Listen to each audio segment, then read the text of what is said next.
4 серпня 2019 року.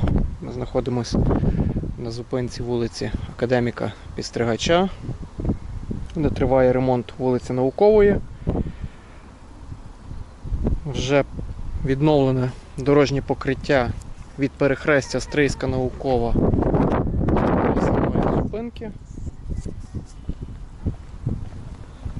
Ось ми глянемо. Це місце розвороту. Ось до фішок, до конусів також покладений асфальт.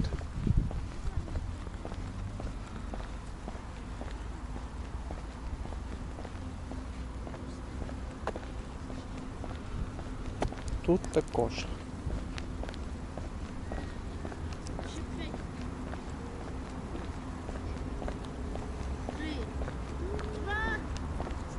Як я розумію, це ще не остаточний шар дорожнього покриття. Ще багато чого буде дороблятися, встановлення бордюрів і так далі.